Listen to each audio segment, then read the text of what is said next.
गांव का एक छोटा सा टूटा फूटा छप्पर। सुबह का समय है।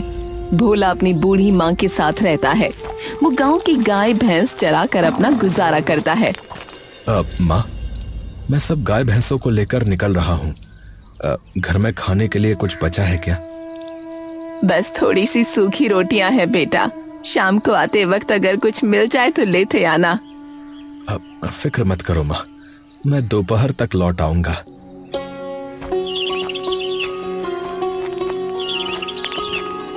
अरे भोला, अरे जल्दी चल भाई। अरे मेरी भैंसें बाहर खड़ी तुम्हारा इंतजार कर रही हैं। अरे बस चाचा, अभी आया। अच्छा ठीक है माँ, अपना ध्यान रखना। अच्छा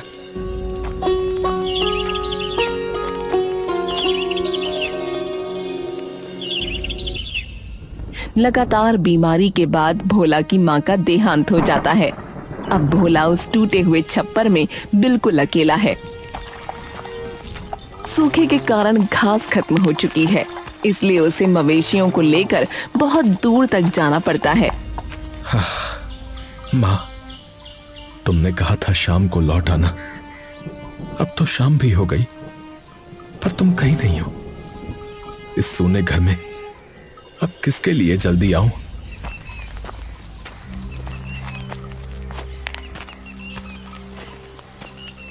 अरे भोला, अरे तू अभी तक यहीं बैठा है? देख धूप कितनी तेज है। उस शमशान की तरफ घास थोड़ी आ रही है। क्या वहां चलेगा? हाँ, कहीं भी ले चलो। अब मुझे किसी जगह से और किसी अंधेरे से डर नहीं लगता।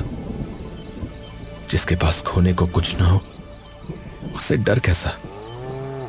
पर भाई, सब कहते हैं उधर रात को ना कुछ दिखता है। लोग तो शाम को उधर जाने से भी कांपते हैं। कांपने वाले घर में होंगे। मेरी गाय भूखी है, मैं उन्हें लेकर वहीं जाऊंगा। सूरज ढल चुका है और चारों ओर धुंधलका छा गया है। गांव के लोग शमशान की ओर जाने से कतराते हैं, क्योंकि वहां रात के समय एक अजीब सी रोशनी चमकती है। लेकिन भोला बिना किसी हिचकिचाहट के अपनी गायों को लेकर उसी रास्ते पर चल पड़ता है। अरे ओ भोला, अरे रुक जा भाई। अरे देख अंधेरा हो गया है, अब उस तरफ मत जा। अब क्या हुआ काका? रास्ता तो यहीं से जाता है। तू पगला गया है का? है? अरे तुझे पता नहीं है उस शमशान में रात को क्या होता है? नहीं पता है? वहाँ एक रहस्यमयी रोशनी चमकती है। जो भी उधर गया वो फिर कभी चैन से नहीं सो पाया, बता रहे हैं। हाँ, काका, ये सब मन का वहम है। अगर वहां रोशनी है तो अच्छी ही बात है ना, कम से कम रास्ता तो दिखेगा। अरे तू अपनी माँ की कसम भूल गया क्या? है? भूल गया क्या? उन्होंने तुझे वहां जाने से मना किया था ना? बोल, मना किया था कि नहीं? अरे काका, अब माँ नहीं रही तो वो कसम भी उन्हीं के साथ चली गई ना। जब देखो बात करते रहते हो। मेरी गाय भूखी है और वहां घास अच्छी है, तो मुझे अब किसी भूत प्रेत से डर नहीं लगता। तो मैं जा रहा हूं, समझे? भोला अपनी गायों को हाँकते हुए अंधेरे शमशान की ओर बढ़ता है। भोला को वो पुराना दिन याद आता है जब उसकी माँ जीवित थी। घर के आंगन में बैठकर माँ उसे शमशान की उन डरावनी कहानियों से आगाह करती रही। पुराने समय में लोग कसम को अपनी जान से बढ़कर मानते थे। माँ, सब कहते हैं कि रात के समय शमशान में एक रोशनी चमकती है। वो क्या है माँ? क्या मैं उसे देखने जा सकता हूँ? नहीं बेटा, उधर भूल कर भी कदम मत रखना। वो रोशनी कोई अच्छी चीज नहीं है।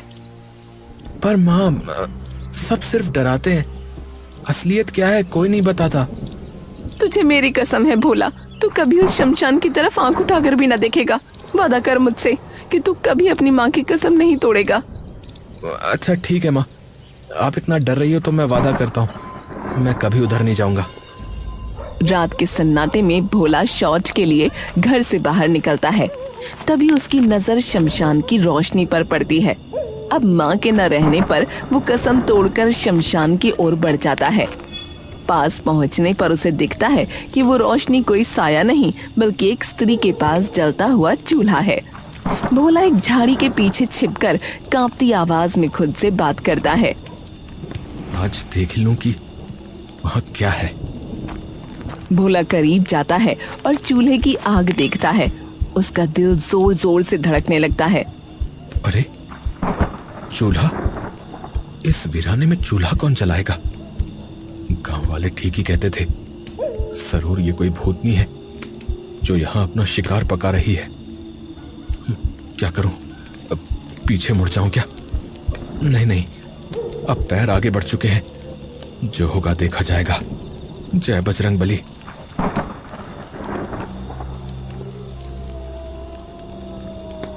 चूल्हे के पास बैठी युवती कोई भूतनी नहीं बल्कि एक अप्सरा जैसी सुंदर स्त्री है, जिसे शांति से खाना पकाते देख भोला दंग रह जाता है। अरे इतनी सुंदर औरत यहाँ इस उजाड़ शमशान में क्या कर रही है? क्या ये सचमुच में इंसान है? तभी युवती अचानक सिर उठाकर सीधे भोला की आंखों में देखती है। उसकी आवाज में एक अजीब सा आकर्षण है। क्या तुम रोटी खाओगे? हाँ।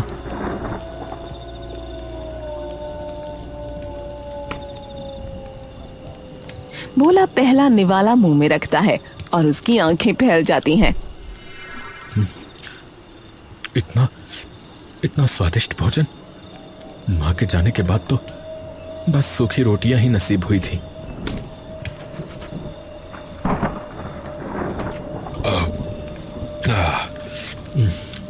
बहुत ही स्वादिष्ट खाना बनाया है तुमने। ऐसा स्वाद तो मैंने अपनी पूरी जिंदगी में नहीं चखा। अगर तुम मेरे साथ चलो तो तुम्हें रोज ऐसा ही स्वादिष्ट भोजन मिलेगा। चलोगे? हाँ, मैं चलने को तैयार हूँ। युवती अपनी जादुई चुनरी भोला के ऊपर डाल देती है। स्पर्श होते ही भोला की आंखों के आगे अंधेरा छा जाता है। जब उसकी आंखें खुलती हैं तो वो खुद को शमशान में नहीं बल्कि एक आलीशान महल के कमरे में पाता है। चारों ओर कीमती रेशम, सोने चांदी के बर्तन और खुशबूदार फूलों की महक है। अरे ये मैं कहाँ आ गया? क्या मैं कोई सपना देख रहा हूँ? अभी तो मैं शमशान में था ना, और अचानक से ये राजमहल।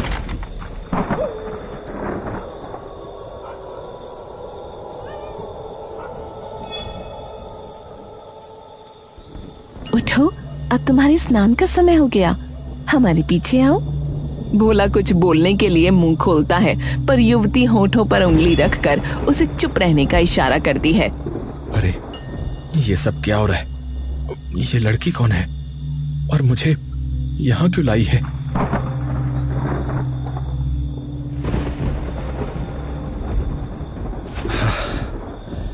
जो भी होगा देखा जाएगा। वैसे भी उस टूटे हुए छप्पर में मेरे पास खोने को था ही क्या। यहाँ कम से कम ये सब सुख तो है। स्नानागार किसी दूसरी ही दुनिया का हिस्सा लगता है। वहाँ दो सेवक भोला को एक बड़े चांदी के टब में बैठाते हैं और सुगंधित तेलों और इत्र से स्नान कराते हैं। इसके बाद उसे महीन रेशम के कीमती वस्त्र पहनाए जाते हैं। जब भोला आईने के सामने खड़ा होता है तो खुद को पहचान नहीं पाता। अरे क्या ये सच में मैं ही हूँ? कहाँ वो फटे पुराने कपड़े पहनने वाला गवार चरवाहा, और कहाँ ये राजकुमार जैसा रूप। दोनों सेवक बिना कुछ बोले बस सर झुकाकर खड़े रहते हैं। अरे भाई, तुम लोग कुछ बोलते क्यों नहीं? ये कौन सी जगह है और वो सुंदर स्त्री कहाँ है? सेवक कोई जवाब नहीं देते, बस बाहर जाने का इशारा करते हैं। अजीब जगह है, लोग यहाँ बात भी नहीं करते। पर चलो जो भी है, ऐसा ठाट बाट तो मैंने कभी सपनों में भी नहीं सोचा था। ऐसा लग रहा है जैसे किसी ने मेरी पुरानी जिंदगी मिटाकर मुझे कोई नया ही जन्म दे दिया हो। भोला को एक दूसरी सुंदर युवती एक विशाल भोजन कक्ष में ले जाती है। मेज पर 56 भोग सजे हैं, जिनकी खुशबू पूरे कमरे में महक रही है। भोला जैसे ही खाने की ओर हाथ बढ़ाता है, युवती उसे रोक देती है। तभी वहाँ की राजकुमारी होने का दावा करने वाली एक तीसरी युवती प्रकट होती है। हाँ, इतना खाना? क्या ये सब मेरे लिए है? हाँ, ये सब तुम्हारे लिए ही है। मगर इसे चखने से पहले तुम्हें हमारी एक शर्त माननी होगी। हाँ हाँ, मुझे मंजूर है। तुम जो कहोगी मैं वो करूँगा, बस मुझे खाने दो। तुम्हें हमारे लिए अघोरी बाबा को यहाँ लेकर आना होगा। हाँ, अघोरी बाबा? वो तो हमारे गांव के तांत्रिक हैं। पर राजकुमारी जी, आपको उन जैसे साधारण बाबा से क्या काम? मैं रूपनगर की राजकुमारी हूँ। मुझे बाबा से एक बहुत जरूरी काम कराना है। अगर तुम उन्हें यहाँ ले आए तो तुम हमेशा के लिए इस महल और इस ऐश्वर्य के मालिक बन जाओगे। बाबा ने तो हमेशा मेरी मदद की है। शायद इन राजकुमारी जी की भी कोई समस्या सुलझा देंगे, और इसमें तो कोई बुराई भी नहीं है। ठीक है, मैं वादा करता हूँ, मैं बाबा को यहाँ जरूर लेकर आऊंगा। भोला जल्दी जल्दी स्वादिष्ट भोजन करने लगता है, जबकि तीनों युवतियां उसे रहस्यमयी नजरों से देख रही हैं। राजकुमारी भोला का हाथ थामकर उसे महल के अद्भुत बगीचे में ले जाती है। बगीचे के बीचों बीच फूलों से सजी एक भव्य कुटिया है, जिसके जादुई वातावरण और राजकुमारी के सौंदर्य में भोला पूरी तरह खो चुका है। अरे वाह, हाँ, ऐसा लग रहा है जैसे मैं स्वर्ग में आ गया हूँ। हाँ हाँ हाँ, चारों तरफ फूल ही फूल। मैंने कभी सोचा भी नहीं था कि मिट्टी पर ऐसे फूल भी खिल सकते हैं। ये सब तुम्हारा ही है भोला। यहाँ की हर कली और हर खुशबू सिर्फ तुम्हारे लिए है। क्या तुम्हें ये सब पसंद आ रहा है? हाँ, मुझे तो यकीन ही नहीं हो रहा है कि ये सब कुछ सच है। तुम इतनी सुंदर हो कि मैं सब कुछ भूलता जा रहा हूँ। तो फिर कुछ भी याद रखने की जरूरत क्या है? बस इस पल को देखो और मुझ पर यकीन करो। चलो आज की रात इसी फूलों वाले कक्ष में ठहरते हैं। हाँ हाँ हाँ हाँ, जैसा तुम चाहो, मैं वही करूँगा जो तुम कहोगी। राजकुमारी भोला को सजे हुए कमरे के अंदर ले जाती है। भोला के जीवन का नया अध्याय शुरू होता है। हर दिन उसे वही शाही पकवान, रेशमी कपड़े और राजकुमारी का साथ मिलता है। इस ऐशो आराम में वो इतना डूब गया कि उसे अपनी गरीबी, अपनी माँ और अपना गांव कुछ भी याद नहीं रहा। राजकुमारी के प्रेम और जादू ने उसे पूरी तरह अपना गुलाम बना लिया। कभी कभी मुझे डर लगता है कि कहीं मेरी आंख खुल गई और मैं फिर से उसी टूटे फूटे छप्पर में ना पहुंच जाऊं। क्या ये सचमुच धरती है या कि मैं स्वर्ग में आ गया हूं? जब तक मैं तुम्हारे साथ हूँ यही तुम्हारा स्वर्ग है। क्या तुम यहाँ खुश नहीं हो? अरे खुश? मैं तो अब मरना भी भूल गया हूँ। तुम अगर आज कहो कि आसमान से चांद तोड़ लाओ तो मैं अभी सीढ़ी लगा दूं। बस तुम हमेशा ऐसे ही पास रहना। मुझे पास रखने के लिए तुम्हें अपना वादा पूरा करना होगा। क्या तुम्हें याद है? हाँ, अघोरी बाबा, हाँ मुझे याद है। मैं उन्हें यहाँ जरूर लाऊंगा, पर अभी नहीं। अभी तो मुझे बस तुम्हारे साथ इन खूबसूरत दिनों को जीना है। वो पूरी तरह उसके वश में है।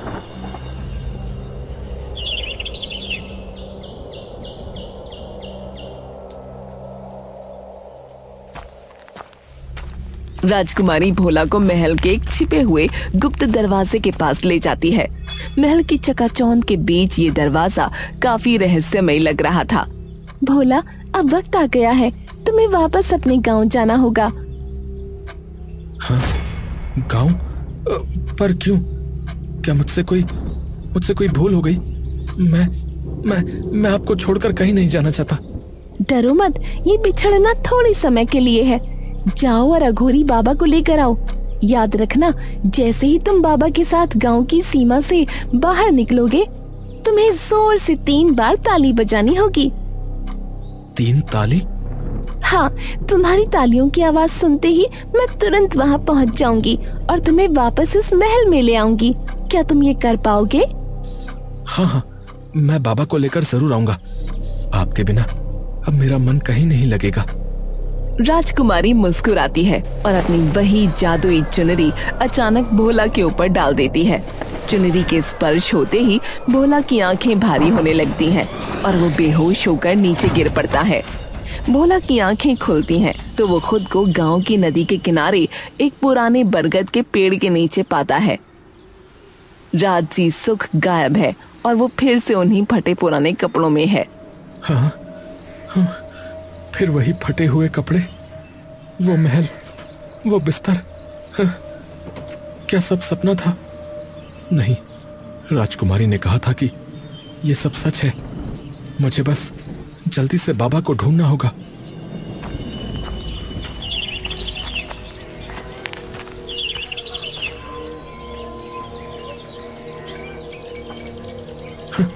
अरे काका, सुनिए तो, मैं वापस आ गया काका। गांव वाला सीधा भोला के शरीर के पार निकल जाता है, जैसे वहां कोई हो ही नहीं। हाँ? ये क्या हुआ? उन्होंने मुझे देखा क्यों नहीं? ओ भाई साहब, जरा रुकिए।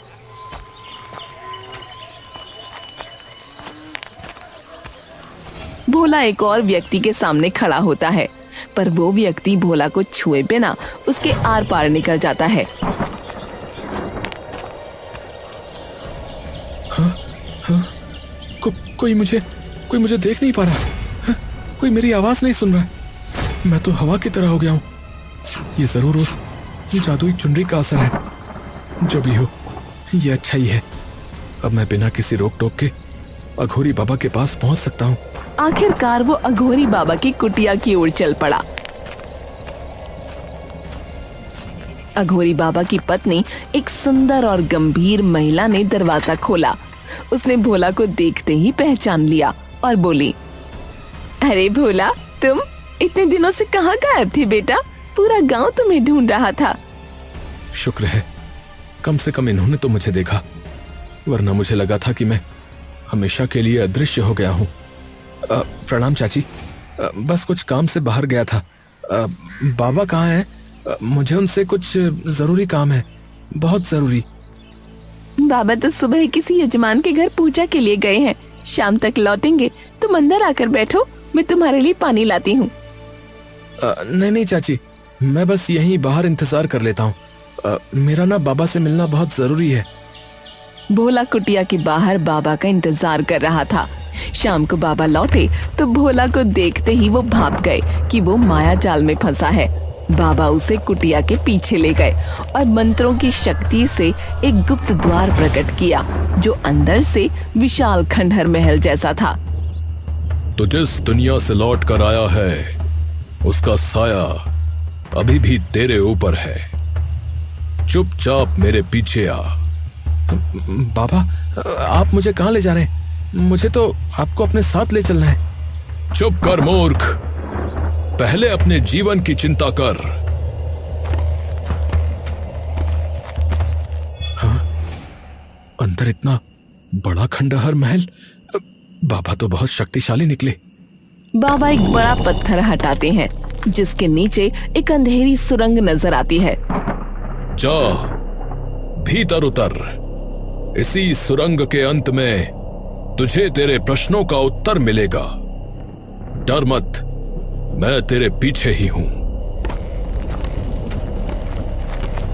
सुरंग के अंत में एक गुप्त स्थान पर अघोरी बाबा ध्यान मुद्रा में बैठ जाते हैं। भोला के चेहरे पर खौफ साफ दिख रहा है। बाबा उसे उसकी बड़ी गलती का एहसास कराते हैं और उस मायावी दुनिया का खौफनाक सच उजागर करते हैं। तू कहां जाकर फंस गया है? मैंने और तेरी माता ने तुझे कितनी बार समझाया था कि उस शमशान की तरफ मत जाना, परंतु नहीं, तू गया।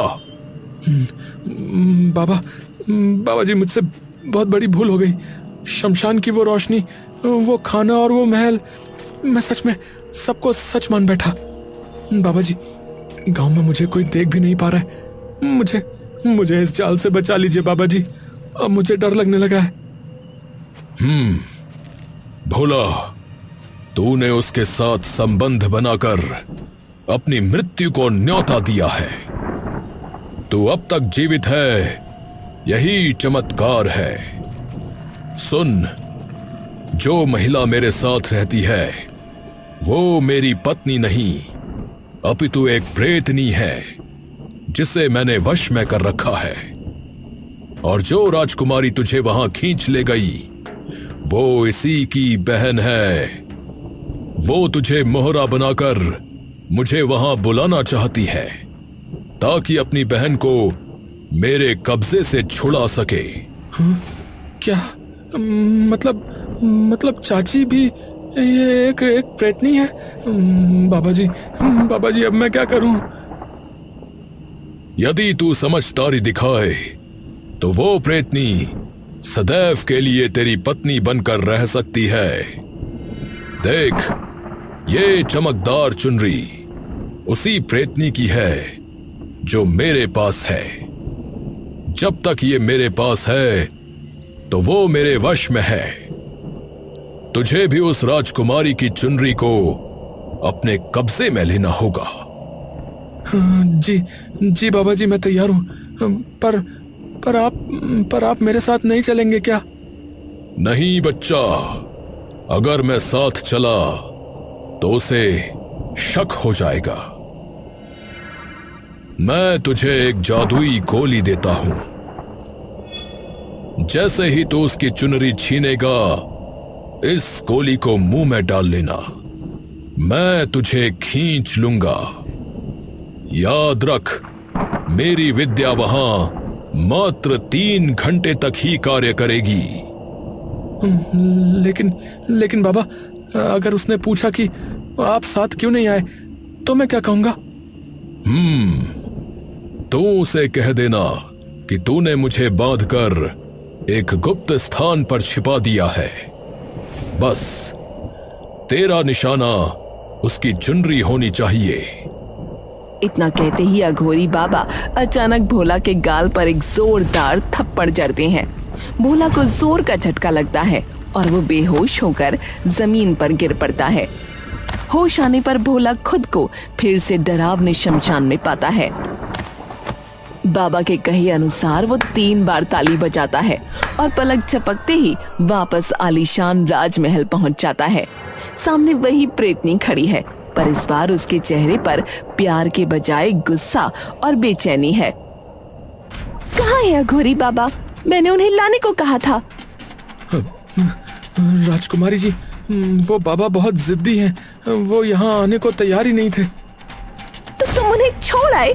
तुम्हें पता है इसका अंजाम क्या होगा? शांत हो जाइए। देखिए, मैंने उन्हें बांधकर एक ऐसे गुप्त स्थान पर छुपा दिया है जहाँ से वो भाग नहीं सकते। मैंने सोचा कि उन्हें जबरदस्ती यहाँ लाना ठीक नहीं होगा। पहले आपको बता दूं। तुम सच कह रहे हो? अगर तुमने मुझसे छल किया तो मैं तुम्हारी जान ले लूंगी। मैं आपसे छल क्यों करूंगा? मेरा तो इस दुनिया में आपके सिवा कोई है ही नहीं। प्रेतनी की आंखों में संदेह अभी भी है, पर वो भोला की बातों पर विश्वास करने का नाटक करती है।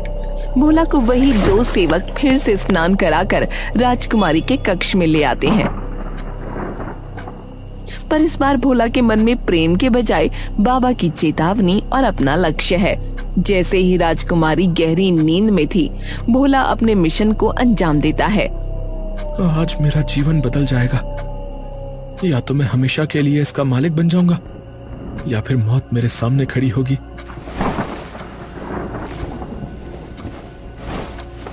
बाबा जी, अब सब आपके हाथ में है।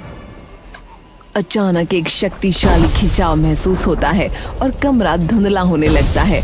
अगले ही पल भोला उसी पुराने खंडहर महल में खुद को पाता है, जहां अघोरी बाबा हवन कुंड के सामने मंत्र पढ़ रहे हैं।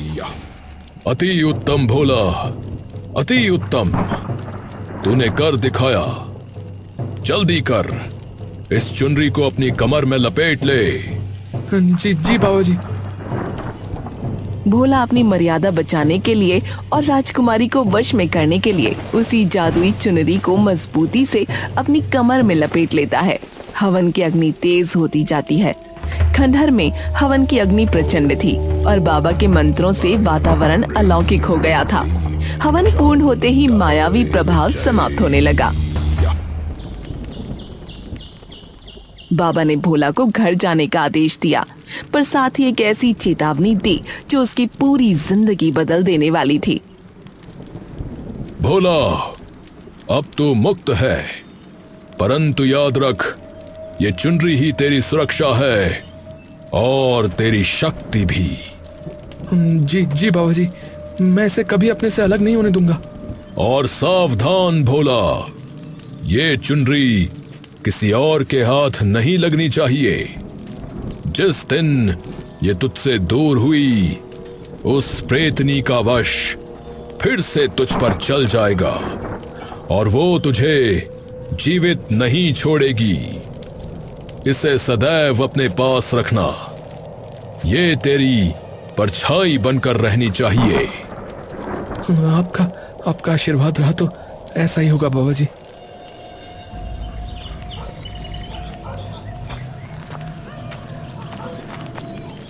भोला गांव की पगडंडियों पर लौटता है और उसके मन में एक अजीब उलझन है।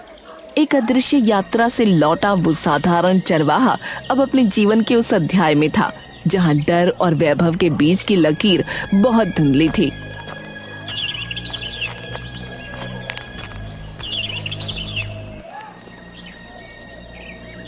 अरे भोला, अरे भाई, अरे इतने दिन से कहाँ गायब था रे तू?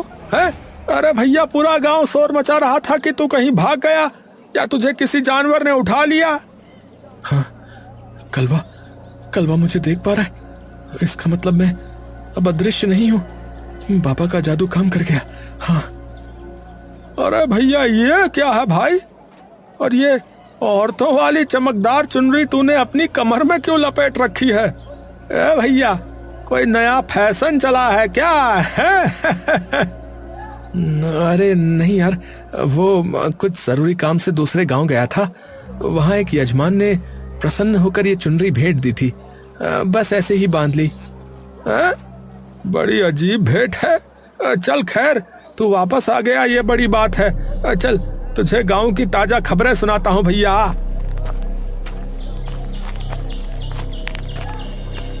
गांव में कदम रखते ही हर कोई भोला को घेर लेता है। हर किसी की जुबान पर एक ही सवाल है, भोला कहाँ था? भोला सबको वही रटी रटाई झूठी कहानी सुनाता है। अंत में वो अपने उसी पुराने टूटे फूटे छप्पर के पास पहुंचता है। हाँ, अपनी मिट्टी, अपना घर, उस सोने चांदी के महल से कहीं बेहतर है मेरा ये झोपड़ा।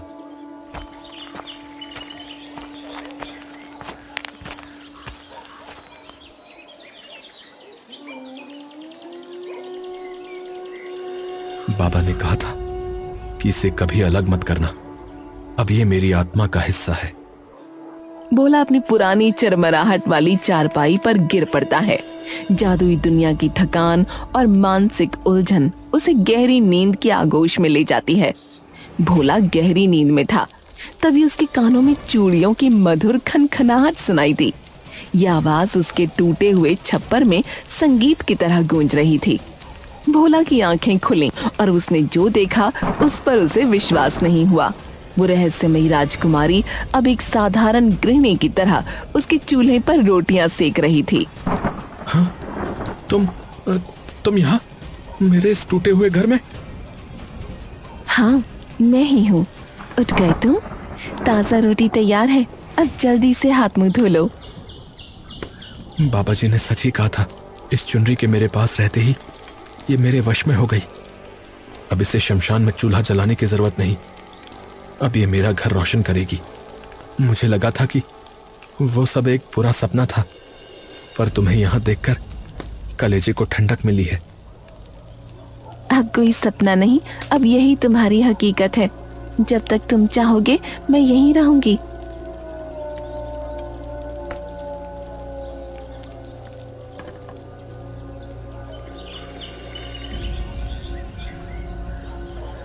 अगली सुबह अघोरी बाबा ने भोला और उस सुंदरी का विवाह संपन्न कराया। एक मामूली चरवाहे की बदलती किस्मत और दुल्हन की सुंदरता ने पूरे गांव को हैरान कर दिया।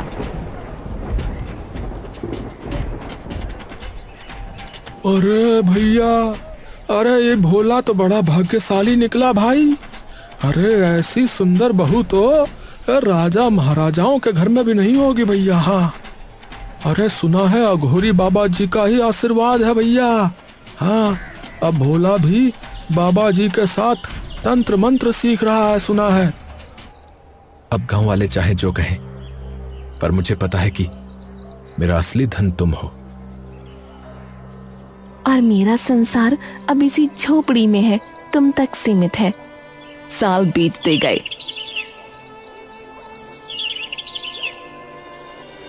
भोला अब केवल एक चरवाहा नहीं बल्कि अघोरी बाबा की छत्र छाया में एक कुशल तांत्रिक बन गया। वो गांव वालों के दुख दर्द दूर करता और उनकी समस्याओं का समाधान करता। लेकिन गांव की महिलाओं के बीच एक चर्चा हमेशा बनी रहती, सुरभि का रूप। तुमने गौर किया, हम सबकी खाल लटक गई है, बाल सफेद हो गए हैं, पर सुरभि वो आज भी वैसी ही दिखती है जैसी 10 साल पहले आई थी। सच कहा, एक भी झुर्री नहीं उसके चेहरे पर। ये जरूर भोला और अघोरी बाबा की विद्या का कोई करिश्मा है। भोला और सुरभि के घर 2 किलकारियां गूंजी। बड़े पुत्र का नाम राम, छोटे का श्याम रखा गया। दोनों बच्चे पूरी तरह स्वस्थ और सामान्य थे, जिन्हें देखकर कोई नहीं कह सकता था कि उनकी माँ इस दुनिया की नहीं है। भोला का घर अब खुशियों से भरा हुआ था। सुरभि, आज मेरा जीवन सफल हो गया। जिस फटे छप्पर में मैं अकेला रोता था, आज वहां मेरे बेटे खेल रहे हैं। ये सब उस विश्वास की ताकत है भोला, जो तुमने मुझ पर किया। और ये बाबा जी की दी हुई सुरक्षा, जिसने हम सबको एक सूत्र में बांधे रखा है। मेहनत और बाबा के आशीर्वाद से भोला अब संपन्न किसान बन चुका था। गांव वालों ने उसे बैलगाड़ी भेंट की। पिताजी, इस बार फसल इतनी अच्छी हुई है कि शहर की मंडी में हमारा ही नाम होगा। ये सब तुम्हारी माँ के भाग्य और बाबा जी के आशीर्वाद का फल है बेटा। जाओ, अब अपने घर की संभाल करो। तुम्हारी पत्नियां इंतजार कर रही होंगी। भोला का घर अब बहुओं और बच्चों से भरा पूरा संयुक्त परिवार बन चुका था, मगर घर के भीतर एक अजीब सा कौतूहल था। दोनों बहुएं अपनी सास सुरभि के सदाबहार रूप को देखकर अक्सर अचरज में पड़ जाती थीं। रसोई में दोनों बहुएं खाना बना रही हैं। तभी सुरभि वहां से गुजरती है। उसका रूप आज भी 18 साल की युवती जैसा चमक रहा था। छोटी, तूने गौर किया, सासू माँ की उम्र बढ़ती ही नहीं। उनके चेहरे की चमक देख, और हमारे चेहरे ढलती उम्र की झाइयाँ साफ दिखने लगी हैं। सच कहा जीजी, गांव वाले कहते हैं हम उनकी बहुएं नहीं बड़ी बहनें लगती हैं। कभी कभी तो डर लगता है, ऐसा कैसे हो सकता है कि सासू माँ के पास कोई जादुई जड़ी बूटी है। चुप कर, अगर बाबूजी ने सुन लिया तो अनर्थ हो जाएगा। पर सच है कि सासू माँ इस उम्र में भी हमसे ज्यादा सुंदर और जवान दिखती हैं। बूढ़े हो चुके भोला के बाल सफेद थे और चेहरे पर झुर्रियां। फिर भी वो अपनी पत्नी और बहुओं के बीच के अंतर को बखूबी समझता था। वो अपनी कलाई पर बंधी पुरानी चुनरी को कभी खुद से अलग नहीं करता था। समय ने मुझे बदल दिया, मेरे बेटों को बड़ा कर दिया, पर सुरभि आज भी वैसी ही है जैसी शमशान की उस रात थी। बहुओं के मन में सवाल उठ रहे हैं, पर उन्हें यह कभी पता नहीं चलना चाहिए कि उनकी सास इस मिट्टी की नहीं।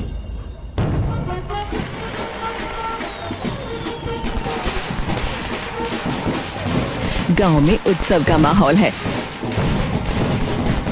ढोल नगाड़े बज रहे हैं।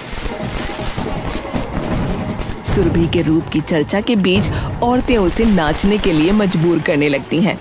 सुरभि रुककर एक पल के लिए भोला की ओर देखती है। अरे सुरभि, आज तो तुम्हें नाचना ही होगा। पूरे गांव की बहुएं नाच रही हैं, तुम क्यों पीछे हो? मैं नाच तो लेती, पर बिना अपनी उस पुरानी चुनरी के मेरा मन नहीं मानेगा। वो चुनरी मेरे प्राणों जैसी है। अब तो 40 साल बीत गए, बच्चे जवान हो गए, बहुएं आ गई, नाती पोते होने वाले हैं। अब वो मुझे और इस परिवार को छोड़कर कहाँ ही जाएगी। शायद बाबा जी का डर अब जरूरी नहीं।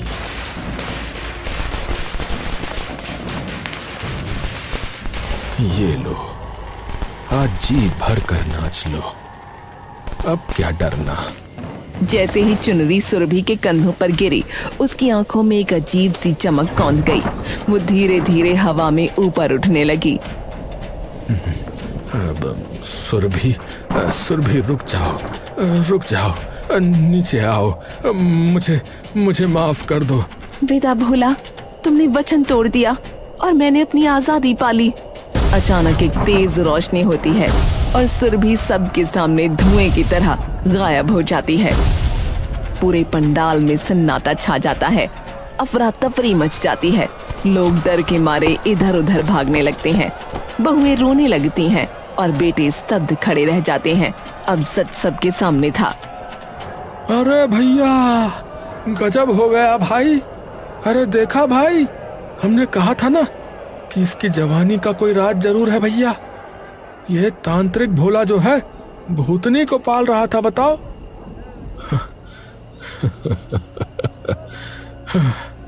मैंने सब बर्बाद कर दिया, सब बर्बाद हो गया।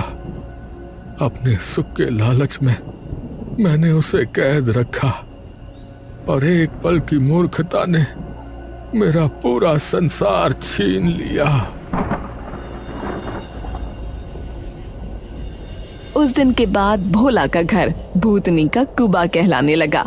भोला अब अक्सर उसी टूटे छप्पर के बाहर बैठकर आसमान निहारता, शायद इस उम्मीद में कि वो जादुई रोशनी और चुनरी एक बार फिर लौट आएगी।